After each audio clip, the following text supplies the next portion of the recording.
This is an examination of the hidden human condition. This is the Hidden Killers Podcast with Tony Bruschi. I want to talk about a very bizarre thing that we've been seeing in the reporting of the Bryan Kohberger murder case of the Idaho 4, because there's a lot of things starting to spread online that seem very bizarre, and I'm not finding a lot of reputable sources for it, but every now and then you see a major publication say something about it. What I'm talking about is the Daily Mirror, which is a UK publication. They're covering the Kohberger story. And what is true about what's happening with Bethany Funk, one of the surviving roommates, is that she's being subpoenaed to come to the hearing on June 28th. The private investigator that was hired by the defense says that she may have some exculpatory evidence to present that could possibly exonerate their client. Richard Batoni is his name, and he subpoenaed her. According to the affidavit, and this is where it gets really tricky and I think might just be bad reporting, it says that she allegedly witnessed a naked man run through a rear sliding door. Now, I saw the affidavit that was presented for the subpoena. There is nothing on that affidavit that says anything about a naked man going through a rear sliding door. Number one, she lived on the first floor of the house. And the Mirror seems to be confused on who came face-to-face with the alleged killer, because it also doesn't say that in the affidavit. We know the other roommate allegedly came face-to-face with the alleged killer with the ski mask on and thought that it looked very similar to Kohberger. But the defense in the private investigator is saying that she's alleged to have heard or saw things which could clear the suspect, as Mr. Batoni argued, will be a crucial witness. Mr. Kohberger's lawyers claim Ms. Funk has exculpatory information that is material and necessary to the alleged killer's case. If she refuses to appear, she could face a potential fine of $500 or up to 25 days in jail.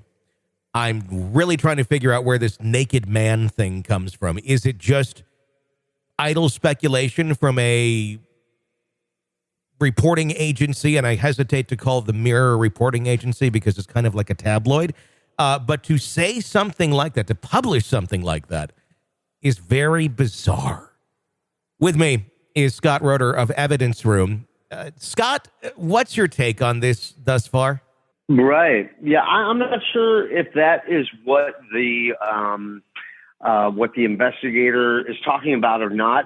My take on it, as I read the pleading from the Batoni guy, the investigator for the Kohberger defense, about the exculpatory information. Yeah. Now, it might have something to do with her recollection being different than the other surviving roommate, talking about seeing the man with the bushy eyebrows, or about the nature of the timing of things.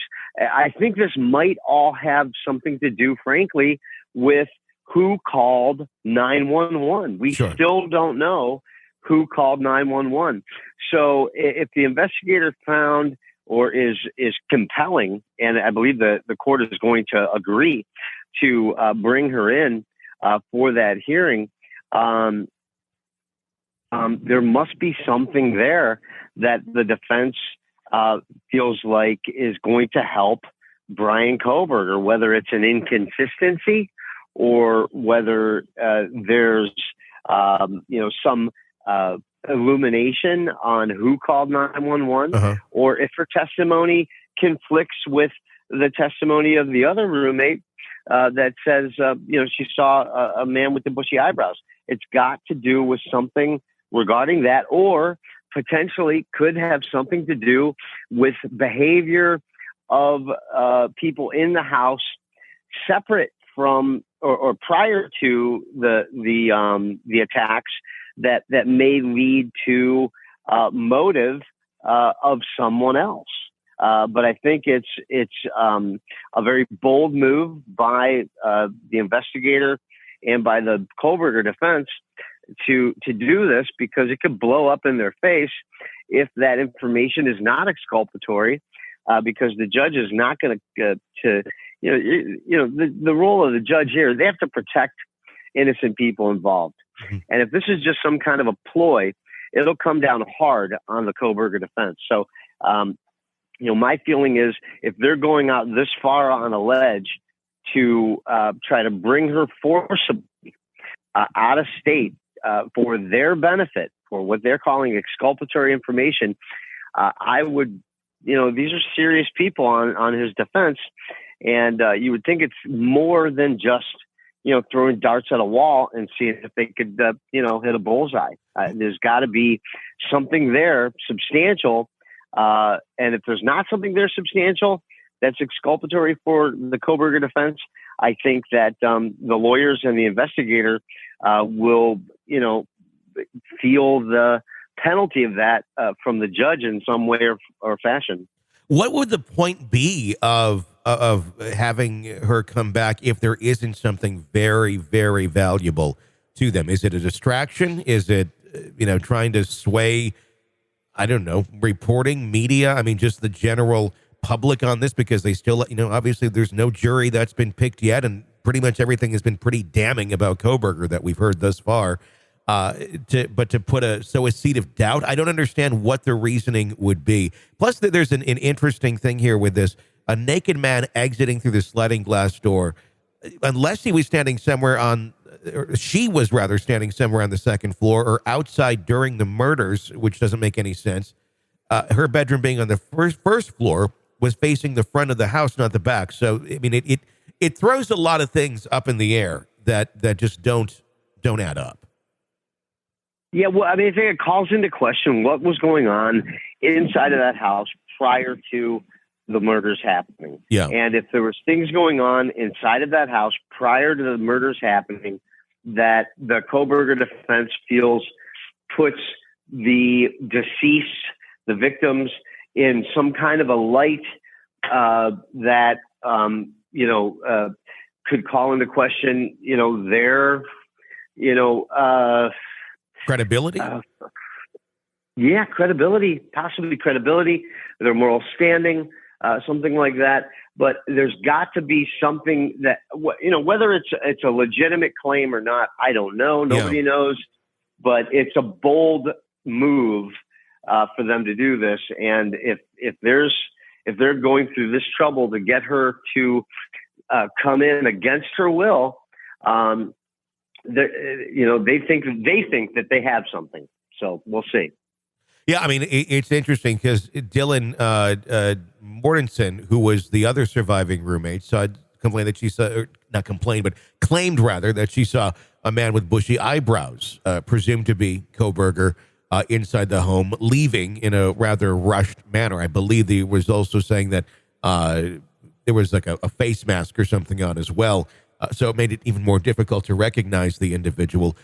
This is the first of the naked man thing. And this is, I think, highlighting a little bit about the amount of reporting that goes on out there and where the information is coming from, because they're just saying, well, they're not even saying a source. They're just the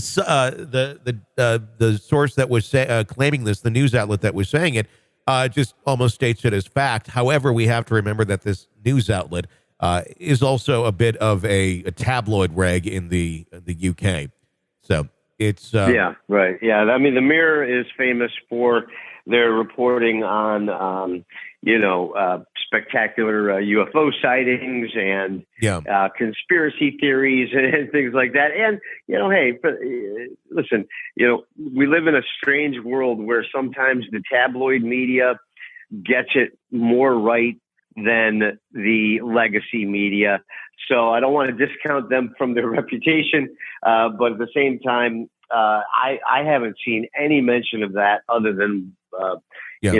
What you've just mentioned. Yeah, the Mirror seems to be the only one reporting on that. I just wanted to bring that up with you and some other folks. We're going to have Jennifer on tomorrow to talk about. I'm curious to get her thoughts on it because it's very confusing. It's very bizarre in a case that already is very confusing and very bizarre, which I think lends it to be almost easier for us to take a listen to that or hear that and go, well, I guess that's possible. But as far as it being legitimate, I guess we're going to have to wait to find out. I know that they have now added more to the state's prosecution of Kohberger, which in some way or shape or form, all it would take would be one of the new prosecutors to request a grand jury for something like that to be convened, which may speed things up a little bit or at least get us to a point of where Kohberger could make his plea earlier than June 26. Yeah, Tony, the one thing that this kind of reminds me of, and, I do typically homicide cases, but from time to time I've been involved on, rape cases and domestic violence cases. And one of the strategies that lawyers use when defending somebody, say, for example, accused of rape, is to call into account the of the victim, of the rape victim, about their prior promiscuity and so on and so forth.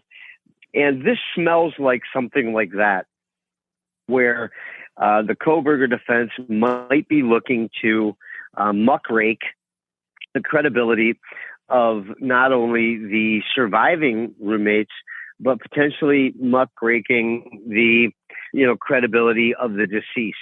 And they've got to be very careful when doing that from a legal standpoint, because that could backfire dramatically.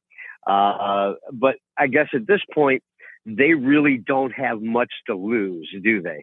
This is an examination of the hidden human condition. This is the Hidden Killers Podcast. The Hidden Killers Podcast. With Tony Bruschi. I think very well put. Yeah, there ain't too much to lose at this point.